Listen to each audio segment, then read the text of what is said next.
Deuxième table ronde de la journée et pas des moindres, puisqu'on va aborder un sujet super intéressant qui est le rhum à la conquête du monde. Pour ce, nous avons encore des invités. Alors, un que vous avez déjà vu qui est Patrick Loger, mais on accueille maintenant Raphaël Mongean des Frères de la Côte et on va avoir aussi en direct, normalement, de Paris en visio, un des responsables de Rhum Porter, Fabien Humbert. Salut Fabien, Salut, ça va, tu nous entends bien? enchanté. Ouais, très bien. Parfait, n'hésite pas à intervenir à chaque moment de toute manière. Ok. Donc, on va commencer par une classification peut-être des différents rhums, hein, parce que on n'a pas établi cette classification dans la journée, savoir quels étaient les différents types d'utilisation, les rhums agricoles, les mélasses, je pense que Patrick, tu vas pouvoir nous expliquer ça en détail.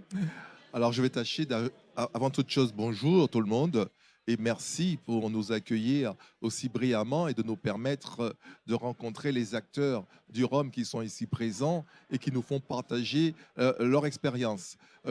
On a toujours plaisir à dire que le monde du Rhum, c'est un monde de voyage, de rencontres, de partage et aussi d'humanité. Ceci étant, justement, puisque la question m'est posée, et je vais parler quasiment sous le regard et le contrôle de Fabien Humbert, qui est un expert et qui écrit beaucoup sur le rhum. Euh, le rhum, c'est une boisson, c'est un spiritueux qui a le mérite de se partager dans tous les sens. On parle de rhum ambré, on parle de... Je dirais qu'effectivement, nous avons du rhum vieux, nous avons du rhum blanc, nous avons du rhum épicé, nous avons du rhum le punch, nous avons du rhum arrangé. Et on se rend compte, alors du rhum agricole, du rhum de mélasse, et on constate aujourd'hui que tous ces rhums trouvent leur clientèle. Tous ces rhums peuvent briller en fonction de lieu de consommation. Pourquoi? Parce qu'aujourd'hui, plus que jamais, quand on parle du rhum à la conquête du monde, ça, ça permet de remettre le rhum à sa place puisqu'il n'appartient à aucun pays. Plus de 70 pays aujourd'hui produisent du rhum ou recommencent à produire du rhum en fonction d'un élément qui est fondamental, fédérateur, la culture. Et c'est pour cela, je ne vais pas être trop long, mais c'est pour cela qu'effectivement, aujourd'hui, on voit cette explosion de points de consommation et de points de production, mais à la base, le rhum s'enracine dans une histoire, dans une culture. Voilà ce que je peux dire. Oui, et puis du coup, tu parlais de 70 pays, mais c'est vrai que ça continue de se développer parce qu'on arrive à avoir même des petits producteurs ou même des pays qui n'avaient pas à la base, on va dire, d'héritage sucrier, qui commencent à faire des plantations, qui commencent à cultiver et qui commencent même à déposer même des alambics pour pouvoir distiller sur place. Je pense à la Thaïlande, je pense à d'autres choses qui reviennent sur des choses vraiment où c'était originel, où ça a disparu et où ça revient maintenant. Tout à fait. Alors, ça revient. Nous avons la Thaïlande, mais nous avons des pays aussi qui, culturellement, ne s'intéressaient pas au rhum. Et on voit que nous avons l'Écosse, nous avons Israël qui commence à s'intéresser, et nous avons aussi l'Irlande. Mais restons chez nous, restons en France. Et il y a un travail extraordinaire qui est fait aussi dans le rhum qui permet aujourd'hui d'avoir des gens qui viennent du cognac, qui viennent de l'armagnac, qui viennent du cidre, qui font aujourd'hui cette expérience et ce chemin vers le rhum. Et deux petits points à signaler. Nous avons la possibilité de récolter du rhum, pas de récolter de la canne à sucre en France. Nous avons deux opérateurs. Dans la Drôme, le rhum s'appelle le flamand et nous avons aussi en Corse le rhum El Tia, rhum corse, distillé à partir de la canne récoltée en France hexagonale. Alors, ce rhum se développe partout. Il y a des joint ventures qui se font avec des opérateurs français et qui font des expériences extraordinaires aussi et qui permettent de conquérir et d'apporter ce point d'explosion, de découverte, de sensation dans le monde entier. Et à côté de moi, je veux pas prendre le lead sur cet échange, mais il y a quelqu'un qui est à côté qui a une histoire extraordinaire qui met en avant justement l'origine ancestrale du rhum aussi par sa notion de voyage de culture. Bah, avant de parler des frères de la côte, on va faire un petit départ sur Paris parce que on a quelques chiffres et on a quelque chose d'assez intéressant avec Fabien. Est-ce que tu peux nous évoquer un peu les choses qu'on avait évoquées ensemble en off sur Oui. justement la part que prend le rhum dans le monde en termes de consommation par rapport au whisky, par rapport au nombre de pays, etc. Alors, c'est vrai qu'il y a une étude sortie il y a un mois, là, c'est d'Inata, qui montre que 81% des Français ont consommé enfin, bien sûr, ont consommé du rhum dans l'année écoulée. C'est 80% pour le rhum, sans seulement pour le whisky. Donc ça veut dire que en France, on ne va pas dire que le rhum est plus souvent consommé, mais que plus de Français en ont consommé. Voilà. Et pareil sur Donc, les pays anglais, hein. alors oui, par contre là, le chiffre d'affaires du rhum est maintenant plus important que celui du whisky au Royaume-Uni. Donc c'est quand même En, le berceau du whisky qui est, c'est en énorme. plus dans les derniers comptes mondiaux, la marge de progression des spiritueux est quand même faramineuse à travers le monde, mais c'est le rhum qui l'emporte dans tous les pays du monde. Oui. Même si nous, on Et consomme surtout, énormément, on trouve ça quand même partout. et ce qui est intéressant, c'est que le rhum parle à différents publics. Il va parler par sa versatilité, dont vous parliez tout à l'heure, le fait qu'on puisse le boire justement en cocktail pur ou alors arrangé, épicé, blanc, ambré, etc. Ça parle aux jeunes, ça parle aux femmes, ça parle aux dégustateurs, aux geeks, ça parle à tout le monde en fait. Et je voulais juste revenir sur une explication pour laquelle on produit et consomme du rhum partout. C'est qu'en fait, on peut, une des matières premières qui est la mélasse, on peut finalement l'importer. Et donc, c'est pour ça on peut produire du rhum en Écosse, où il n'y a pas de canne à sucre qui pousse. Et il y a aussi le phénomène des embouteilleurs indépendants qui vont acheter du rhum chez un broker et qui vont faire leur propre rhum chez eux. Donc, en fait, le rhum, que ce soit sa matière première ou le rhum lui-même, voyage beaucoup partout sur la planète. Alors moi, j'aurais une question à te poser parce que du coup, j'ai pas regardé ça, mais est-ce que tu sais s'il y a justement des alambics qui sont fabriqués et qui sont encore produits pour pouvoir développer un petit peu cette production à travers le monde? Oui, oui, bah, il y a des alambics et des colonnes d'ailleurs qui sont fabriquées notamment en France, notamment au Brésil. Voilà. Après, je ne vais pas en dire plus parce que je ne sais pas, mais je sais en tout cas que ces deux pays en produisent, voilà, et ils ont des clients. Bah, il y en a beaucoup à Cognac notamment, il y en a dans les Vosges, il y en a, voilà, Alors, ce des qui est producteurs, hein, intéressant, ce que tu d'alambics. disais tout à l'heure, c'est que c'est produit en effet dans beaucoup de pays, mais des pays aussi en voie de développement qui peuvent utiliser ce prétexte-là pour faire un écosystème et puis faire aussi du tourisme pour amener une plus-value dans le pays. Donc ça aide aussi une émergence d'autres pays. Je pense à dernièrement des rhums qu'on a goûté nous sur le Ghana, sur le Venezuela. On voit un essor colossal au niveau de la Polynésie française, puisque pour rester Ouais. français, on voit que maintenant ils ont repris justement toutes ces productions-là. Du coup, on va partir en voyage, on va partir avec les frères de la côte, et il va nous raconter justement qu'est-ce qu'on peut amener en plus dans ce produit initial qui est déjà génial au travers des voyages.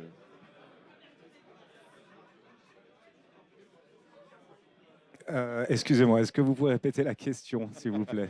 Qu'est-ce que tu peux nous amener en plus en fait dans tes voyages avec tes voiliers pour le vieillissement du rhum et quelle est la qualité que ça amène au travers des voyages que tu fais? Alors, nous, on s'est rendu compte que de transporter le rhum qu'on va chercher directement aux Antilles et de le transporter dans d'anciennes barriques, que le rhum, à l'arrivée, était complètement différent. Ça fait depuis maintenant plus de 10 ans que le Tresson-Bresse, donc ce voilier de transport de marchandises et bateau-école, transporte du rhum depuis les Antilles. Et depuis plus de 10 ans, on a prélevé des échantillons au départ du rhum, au départ, et à l'arrivée, on goûtait donc le rhum qui a voyagé dans la barrique et ce même rhum qui a voyagé dans un contenu stabilisé en verre. Et on s'est rendu compte que le rhum à l'arrivée était complètement différent. Alors c'est ce qu'on appelle le vieillissement dynamique, c'est ça? On parle d'élevage plus. On Élevage, parle ok. plus d'élevage comparé à un vieillissement qui se fait traditionnellement, comme on dit, continental en Europe ou tropical aux Antilles.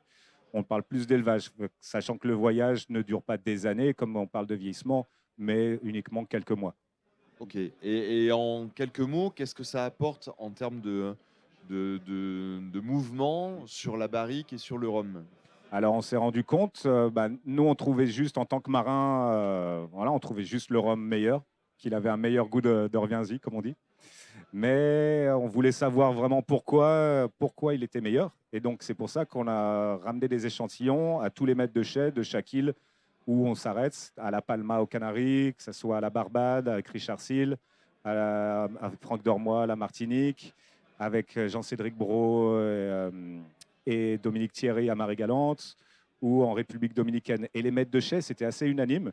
Ils nous ont expliqué qu'il y avait beaucoup de facteurs, bien sûr, qui rentrent en compte dans le vieillissement, dans l'élevage, dans cet élevage en mer. Mais le plus gros facteur, c'est le mouvement.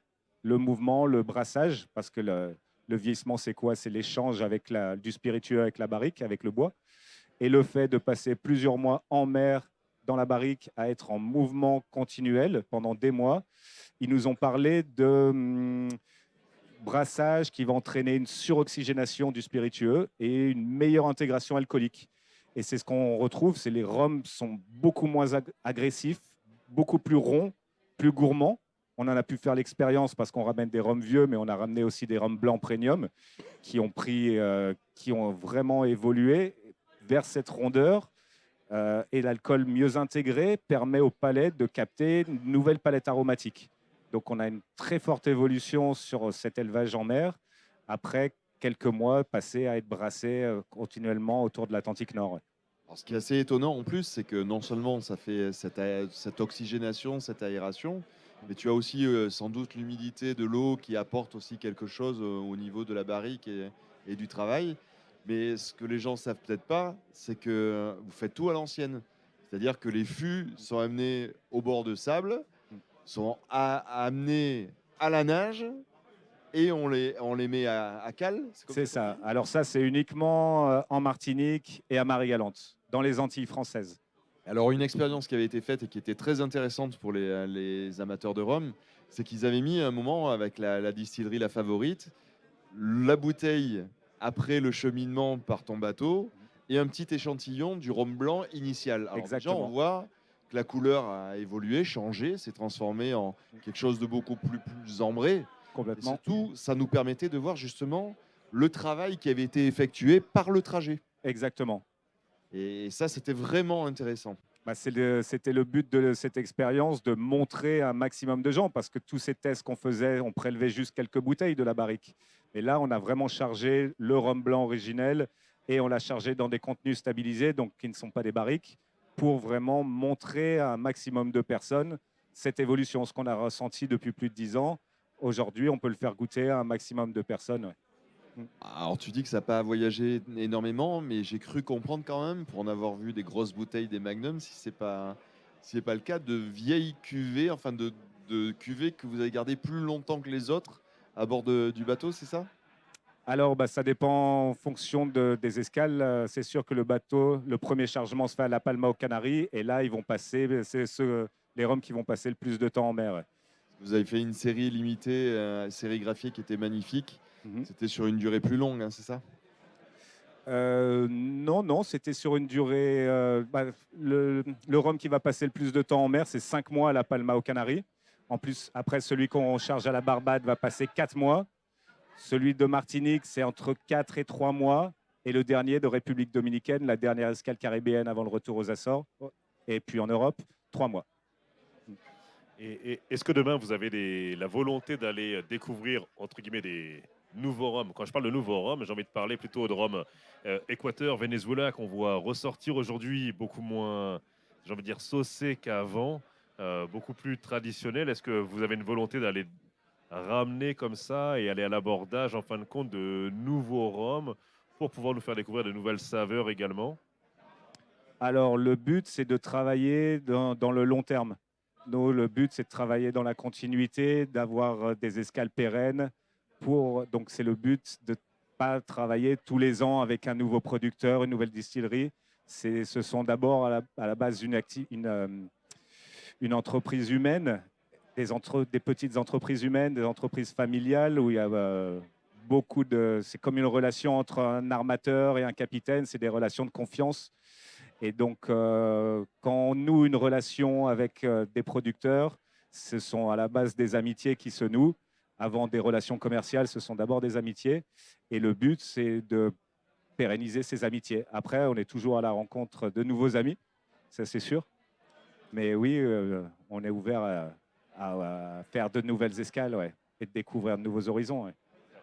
Je ne voulais pas présenter, mais bien sûr, mon collègue, c'est Johan. On va passer à une autre question pour Fabien. Fabien, est-ce que tu penses qu'il y a vraiment maintenant un avenir aussi dans les tissages de liens entre les différentes distilleries? Parce que la conquête du monde, c'est bien quand on prend les pays isolément, mais est-ce qu'il peut y avoir des partenariats entre des pays différents?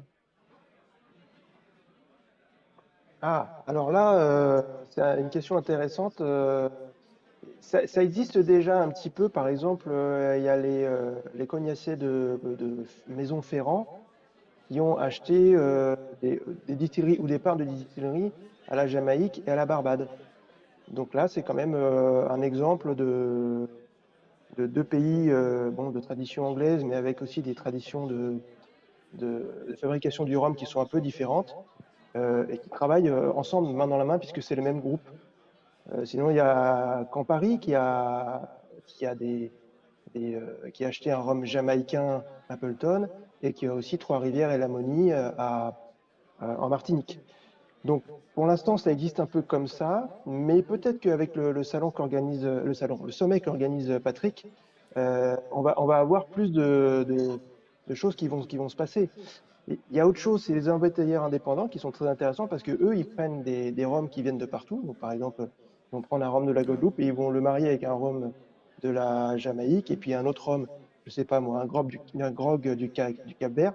Mais là, ça va faire un rhum complètement nouveau. Mais les distilleries, elles, n'y sont pour rien. C'est vraiment l'embouteilleur dans son coin qui a fait ça. Patrick, Je sais pas si Alors, j'ai si répondu je- à la question. vas-y Patrick. Oui, tu vas totalement, compléter. totalement. On a eu l'occasion déjà d'échanger à ce sujet. Et effectivement, ce qui permet au rhum d'être à la conquête du monde, c'est tous les acteurs qui font du rhum en vrac. On peut avoir cette image de Rungis, hein. Donc, nous avons de grands brokers, notamment la maison Shears, qui est Amsterdam, et qui achète du rhum en vrac dans des pays comme Cuba, comme le Brésil, comme la République dominicaine. Ils achètent à peu près dans plus de 25 pays dans le monde. Et ils revendent à des assembleurs qui se retrouvent à peu près dans 50 pays dans le monde. Donc, on voit bien aujourd'hui l'importance du rhum dans le monde et tout ce que ça génère comme flux, mais aussi comme business potentiel. Voilà ce qu'on a noté.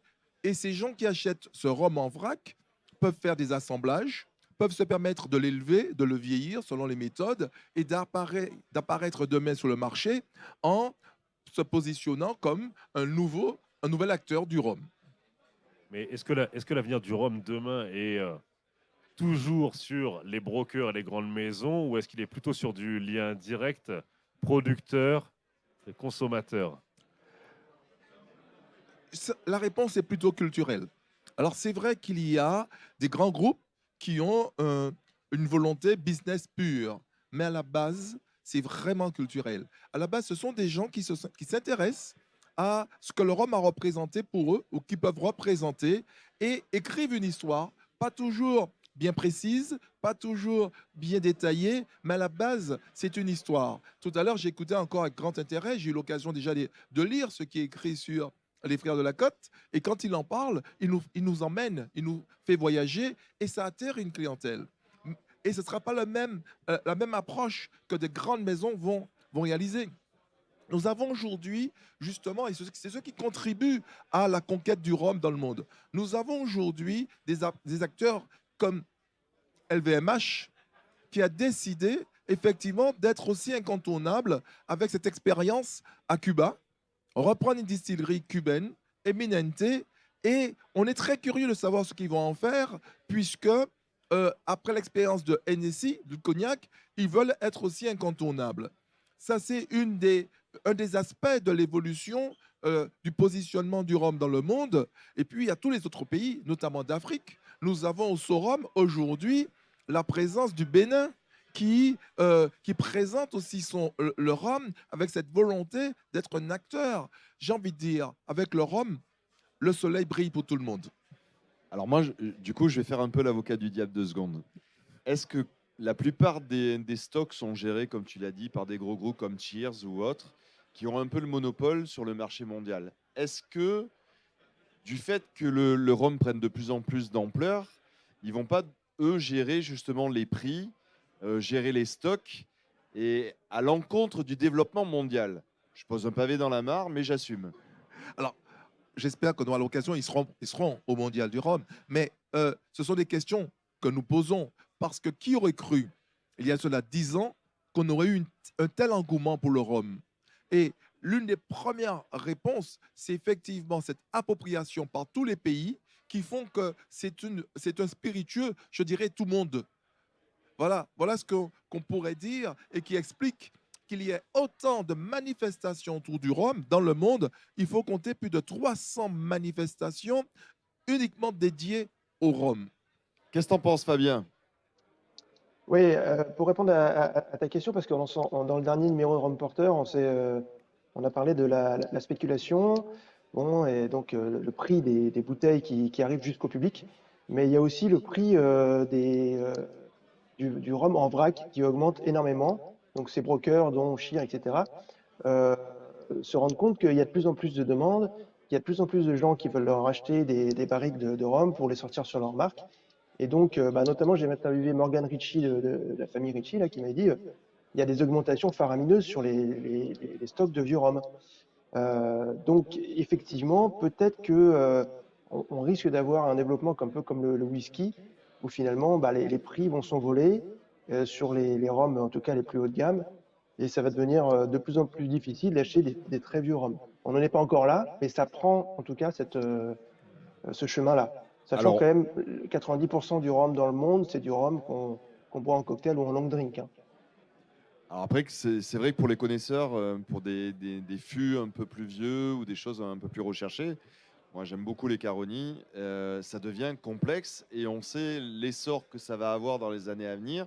Les prochaines sorties vont doubler, voire tripler.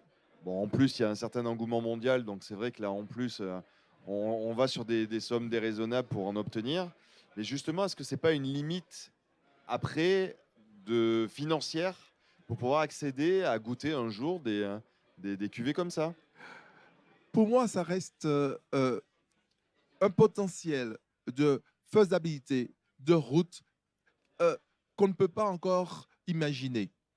Qu'est-ce qui fait qu'aujourd'hui, le rhum a un tel engouement? Parce qu'il y a une demande qui est mondiale. Qui porte aujourd'hui cet engouement? On a tous les pays d'Asie qui portent cet engouement. Alors, il y a déjà le Brésil en tant que producteur, mais consommateur, mais nous avons aujourd'hui des pays comme le Japon, nous avons Hong Kong, nous avons Singapour, nous avons la Chine et l'Inde. Alors, l'Inde, je dirais, c'est l'acteur déterminant endormi, entre guillemets, aujourd'hui. Parce que quand il voudra se positionner sur le plan mondial, là encore, on sera très surpris. Ça a déjà commencé, hein. Voilà. Alors, on va pas citer la distillerie, mais c'est Amrut.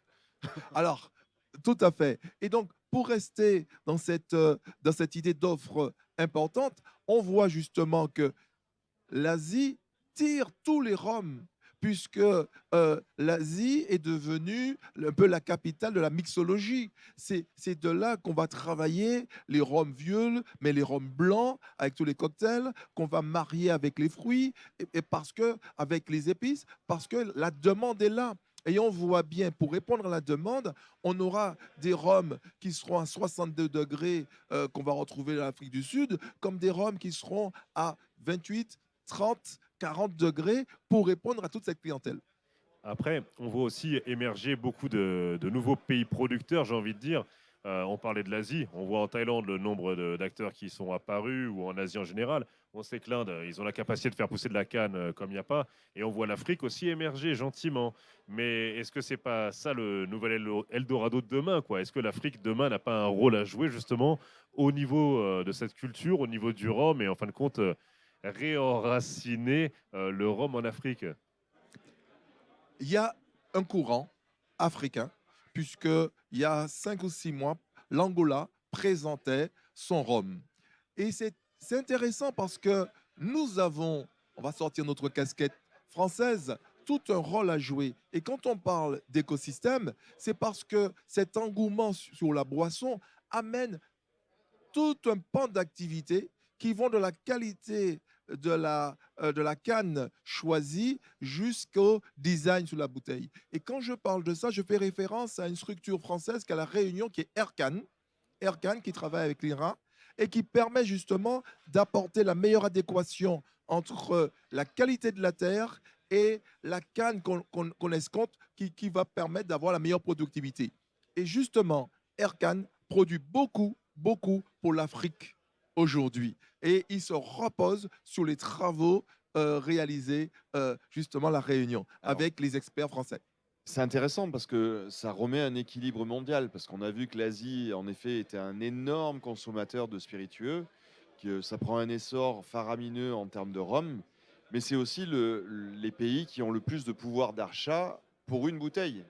Nous, on le voit à nos détriments, parce que beaucoup de cuvées partent là-bas à des prix qu'on pourra plus payer dans notre hexagone.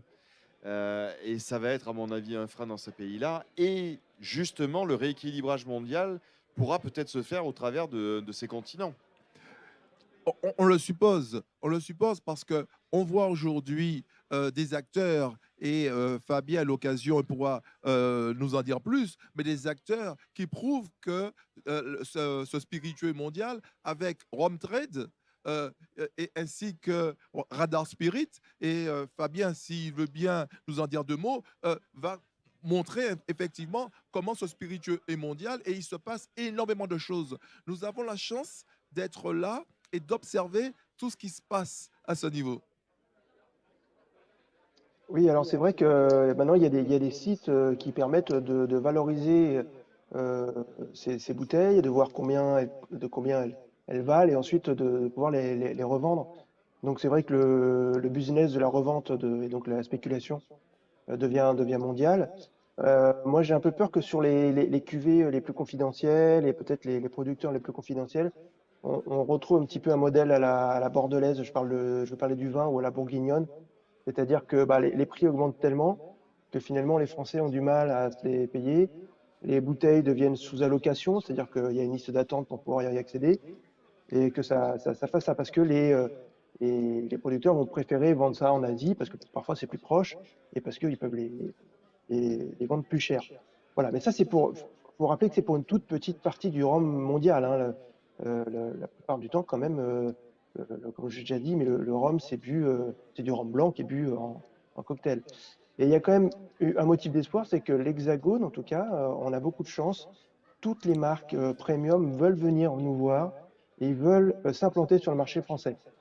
Parce qu'on est un pays de spiritueux, on aime ce qui est bon. Et donc, que ce soit à Paris et ailleurs en France, on a accès quand même à toutes les plus belles nouveautés. Elles passent par la France. Raphaël, qu'est-ce que tu en penses, toi qui voyages beaucoup et qui rencontres du coup les populations locales, même s'il y en a beaucoup qui sont françaises? Est-ce qu'il y a cet engouement sur toutes les terres où tu vas? Est-ce qu'il y a une demande supplémentaire? Et surtout, est-ce que tu sens qu'il y a cette valeur ajoutée parce que tu es français? C'est une question assez complexe. Moi, je vois surtout en traversant l'Atlantique à la voile qu'on est en train un petit peu de perdre le nord. C'est le cas de le dire. Toujours cette mondialisation galopante, toujours plus de production. Pour nous, notre créneau, c'était vraiment déjà la base, c'était vraiment du transport dans le respect de l'humain et dans le respect de l'environnement. Et quand Je vous entends parler des marchés mondiaux, des différents échanges qu'il peut y avoir, des nouveaux pays de production qui émergent dans le marché du rhum. Moi, je vois surtout le transport que ça va engendrer. Aujourd'hui, on sait que 90% de toutes les marchandises dans le monde, elles sont transportées sur des porte-conteneurs et qui sont à l'origine de l'augmentation de la température sur Terre et qui est aujourd'hui prouvé que c'est dû à la mondialisation. Juste pour avoir une petite conscience, aujourd'hui, le porte-conteneur n'existait pas, a émergé dans les années 60 et aujourd'hui a permis en fait de réduire les coûts de transport aujourd'hui une bouteille de rhum dans le prix d'une bouteille de rhum, le coût du transport ne représente plus rien du tout à cause de ces porte-conteneurs. Parce qu'on a aujourd'hui des porte-conteneurs qui font 400 mètres de long, qui transportent l'équivalent de 26 000 boîtes, 26 040 pieds. Et il y a un coût, le coût est devenu dérisoire. Donc on peut se permettre de faire voyager des matières premières à travers la planète. Mais le coût pour la planète, il est abominable. Il est abominable. Déjà, moi, je vois ça où on parlait de culture tout à l'heure, où on avait la culture du rhum, donc ancestrale, qui était ramenée des Antilles en voilier et qui s'est arrêtée net au début du XXe siècle avec l'avènement du moteur et des porte-conteneurs et l'arrêt net du transport de marchandises à la voile. Et je trouve qu'on a perdu un petit peu le nord et qu'on va un petit peu trop loin dans tout ça. Et le créneau à la base, nous, pourquoi on avait commencé, c'était de faire ça dans le respect de l'environnement et de nos traditions. Et je trouve qu'on parle de culture et de tradition, mais qu'on est en train de perdre tout ça. Et à vouloir produire à l'autre bout de la planète pour pouvoir produire tout simplement moins cher et faire plus d'argent, eh ben, je vois ça, c'est que c'est sur le dos de la planète qu'on le fait et que c'est nos enfants qui le paieront. Tu parlais tout à l'heure de relations humaines justement avec les producteurs avec lesquels vous travaillez, avec lesquels vous faites du transport, vous pouvez mettre en œuvre toute cette démarche-là. Est-ce que tu as eu l'impression qu'il y a eu des freins qui sont arrivés les dernières années ou au contraire, justement, cette mondialisation a resserré vos liens et vous a permis de continuer et d'évoluer dans cette démarche-là? Excuse-moi, je n'ai pas entendu le début de la question. Est-ce que tu as l'impression justement que cette mondialisation a resserré vos liens ou au contraire a tendu un peu les échanges avec les partenaires avec lesquels vous travaillez aujourd'hui par rapport à cette Je comprends. évolution Je économique? comprends complètement. Ça a complètement resserré nos liens. Complètement resserré nos liens. Excusez-moi.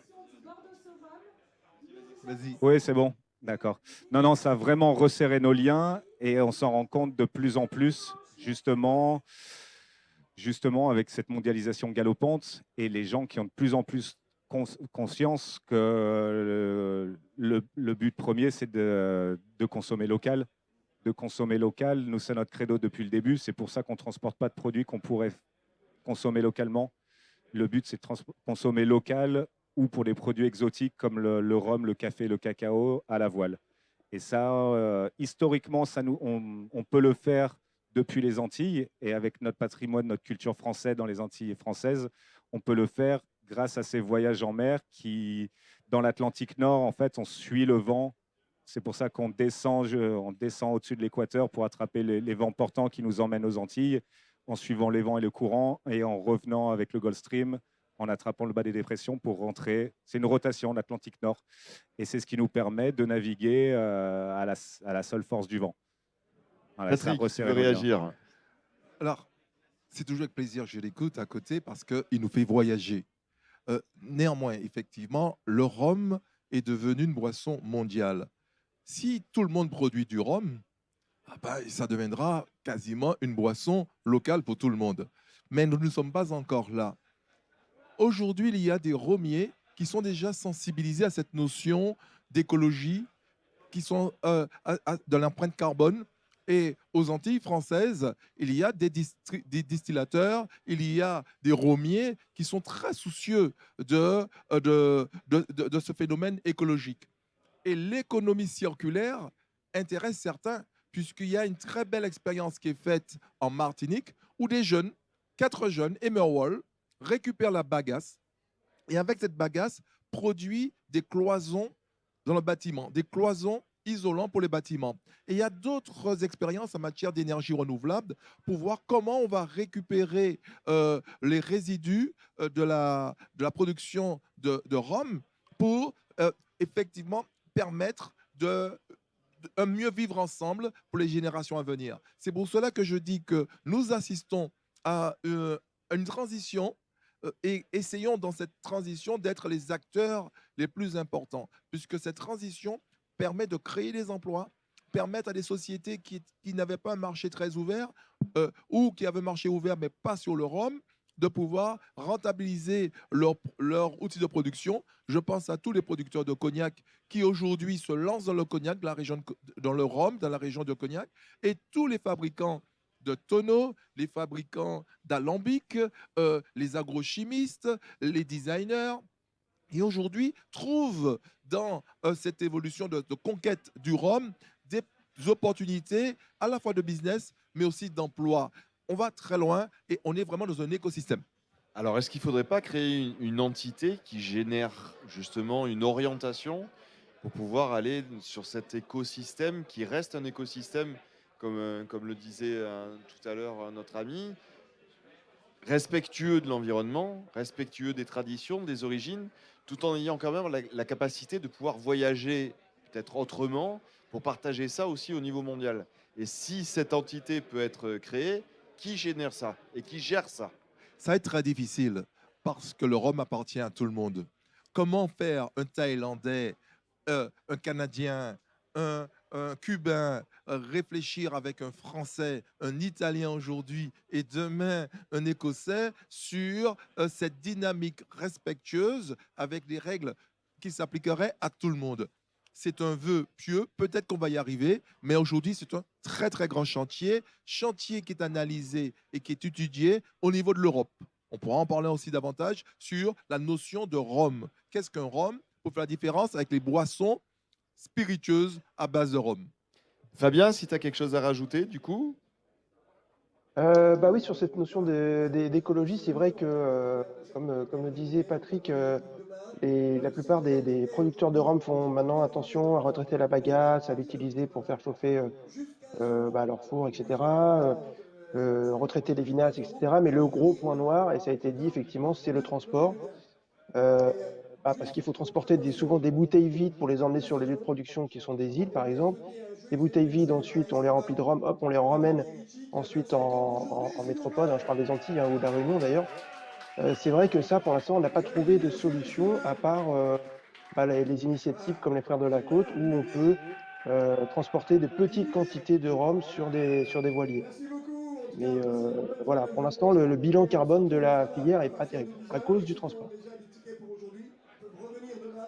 Alors on est un petit peu désolé parce qu'en fait on a des annonces qui se font en direct au niveau du salon. Donc on n'a pas tout entendu, mais on est sûr que c'était super intéressant. Yo, est-ce que tu as d'autres questions du coup par rapport à ce sujet-là qui pourrait... Pour moi, on a fait un bon tour déjà. C'est On va déjà, c'est faire- déjà une belle vision d'ensemble. Il y a beaucoup de choses à dire. On pourrait y passer des heures, je pense, à discuter sur ces sujets-là.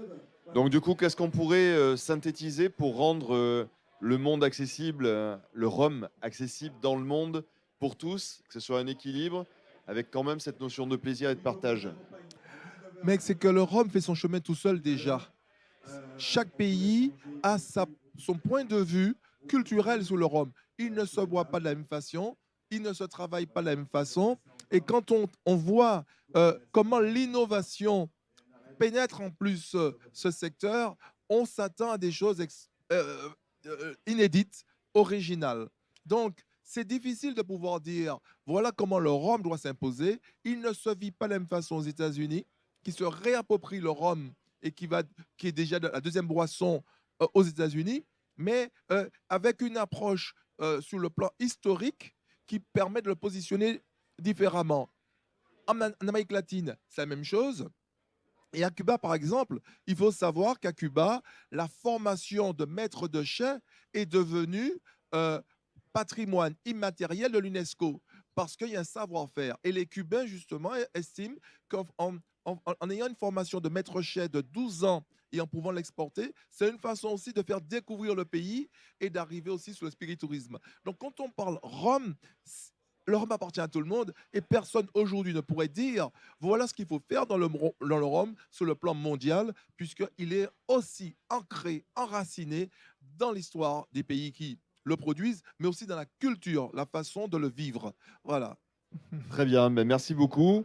On va remercier donc du coup Fabien là-haut qui nous a aussi gratifié Rien. d'un très beau bouquin qui s'appelle Rome. Et si j'ai bien compris, et je pense que j'ai bien compris, il y en a un deuxième qui est en gestation qui va sortir dans pas très longtemps. Oui, voilà, 100 cuvées pour comprendre le rhum. Oups, pardon. Voilà, 100 cuvées pour comprendre le rhum. c'était la vidéo de clôture. Merci Ouais. à Fabien, merci à nos hôtes du jour et merci à Yo de m'avoir accompagné dans cette plaisir. tâche. À très bientôt. Merci beaucoup.